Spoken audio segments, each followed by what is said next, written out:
Have you heard of a plane so fast that even the missiles of the Soviet Union could reach it? Such a secret project that for years, even within the US government all knew its existence. A plane built with a rare metal, supplied precisely by the nation that it was created to spy? So it is. Today you will meet A-12, CIA's supersonic spy plane which, although little remembered, was the true forerunner of the legendary State Route 71 Blackbird.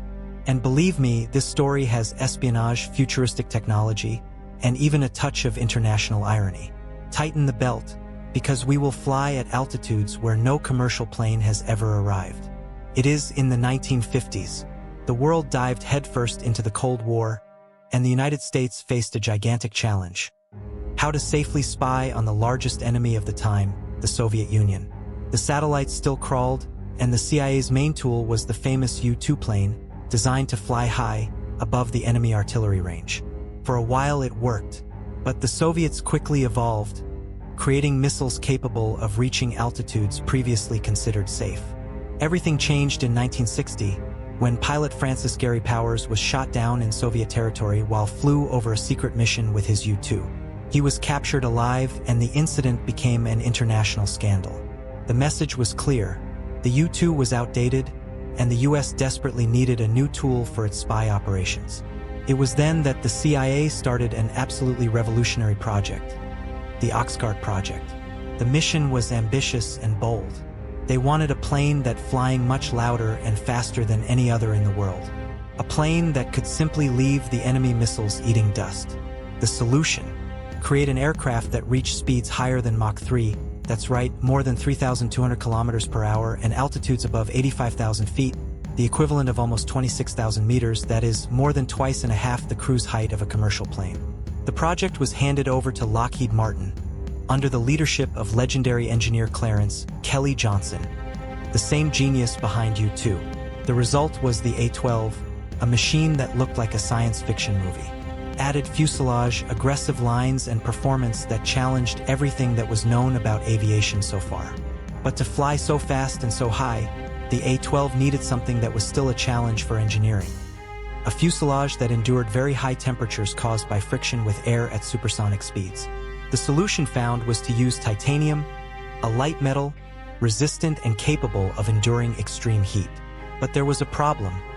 Titanium was rare in the United States. The world's largest reserve? It was precisely in the Soviet Union. And here comes the touch of tastier irony of this story. The CIA secretly created hundreds of facade companies around the world to buy and import titanium directly from the USSR without the Soviets suspecting that they were in practice helping to build the plane that would be used to spy on. Great, no? In addition, A-12 incorporated other innovative technologies for the time. Materials such as iron ferrite and silicon laminates were used to reduce their radar signature, which we now call stealth technology. It was a kind of invisible camouflage, but against radar waves. And all this was thought of in the smallest detail for a single function: flying where no one else fly and photographing what no one else saw. Of course, all this boldness required more than good design and end-of-the-edge materials. It was necessary an engine that could push this absurd machine beyond the Mach 3 barrier. And that's when Pratt & Whitney entered the scene with one of the most revolutionary engines in aviation history, the J-58. Unlike conventional engines of the time, which worked well at moderate speeds, the J-58 was designed to operate in two steps. At low speeds, it functioned as a traditional turbojet. The air entered, was compressed, mixed with fuel, and burnt, generating thrust.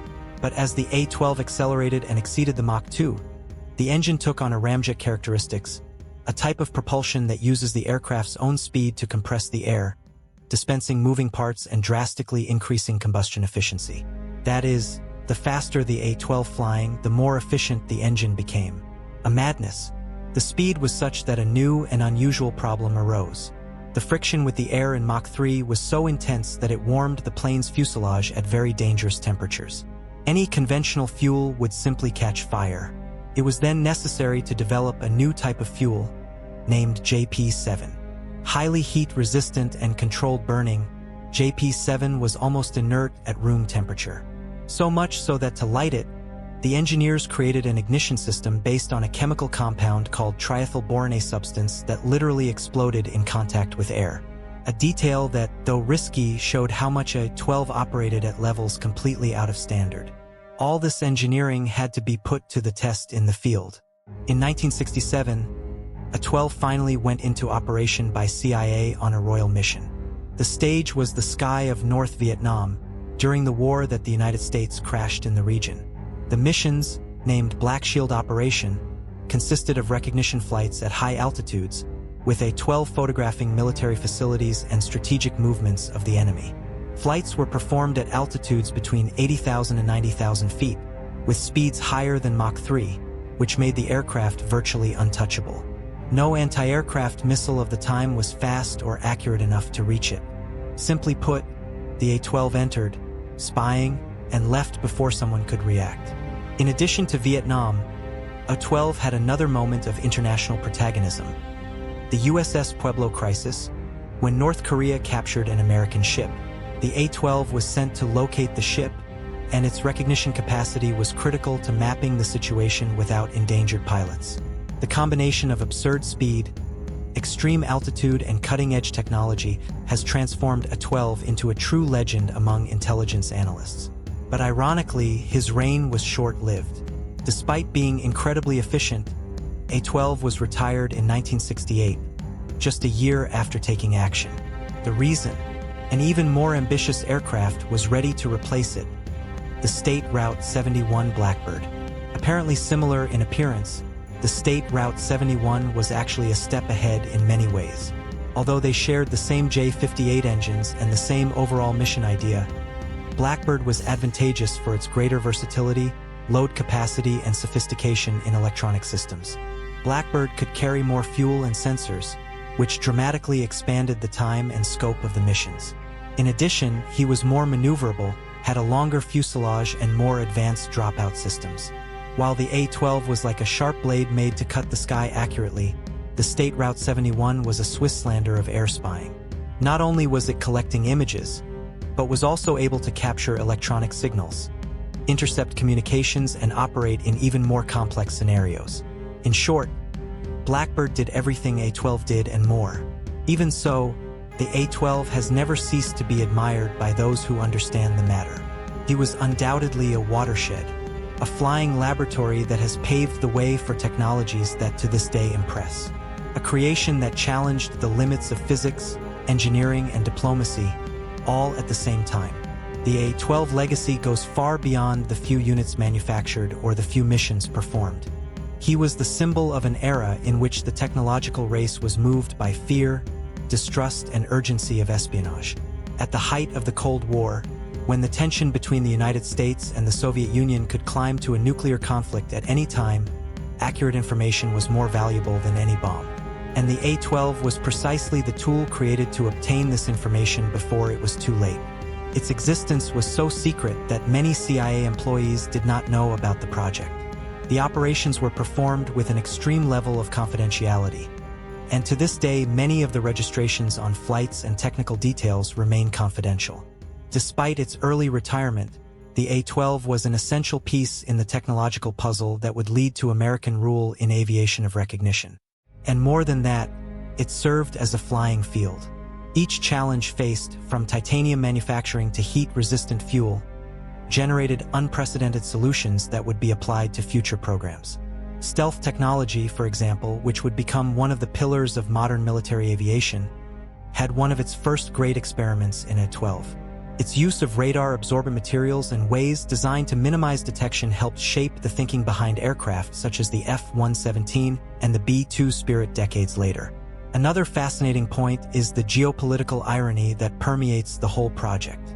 For years, the CIA has discreetly bought tons of titanium from the Soviet Union, circumventing control systems and using facade companies to disguise the true destiny of the material.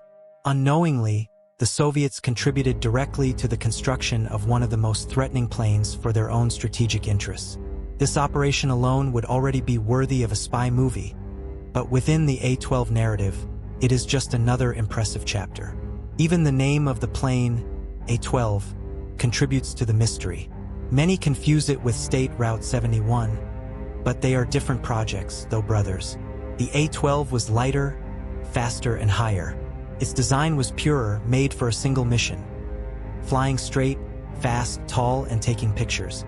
The State Route 71, which inherited a lot from A-12, was more flexible and adapted to multiple tasks. But it wasn't for A-12, maybe Blackbird had never taken off. And what about statistics? The A-12 flying at speeds that exceeded 3,200 kilometers per hour, at altitudes of more than 26,000 meters. It was like placing a machine on the atmosphere, sliding over the planet with eyes that saw everything. During his flights, he could cross the enemy territory in minutes, photograph secret bases, nuclear facilities, troop movements, and disappear before any defense system had time to react. He was, in fact, invisible, not to disappear from the radar, but because he was always too far, too fast, too high. But what makes this story even more impactful is to realize that all this innovation was achieved in the 1960s. In a time without advanced computers, no 3D printers, without digital modeling. Everything was done on the nail, with manual calculations, risky tests, and a technical boldness that bordered on madness. This is why A-12 is not just a plane. He is a historic milestone, an artifact of an era in which the impossible was treated as just another challenge to be overcome. Today, few A-12 units survived. They are in museums, static but still imposing. Those who see closely realize that he looks more like a spaceship than a traditional plane. His dark fuselage, sharp lines, and intimidating size are a silent reminder of what was necessary to maintain a strategic advantage in dark times. A-12 is, above all, a reminder that the Cold War was never cold, it was only fought on another battlefield. Intelligence, innovation, and boldness. And that is why, even with a few years of operation, the A-12 deserves to be remembered. Because it was not just a CIA project. He was an engineering response to global paranoia, a creation driven by fear, but guided by a vision, to achieve the impossible, to see the invisible.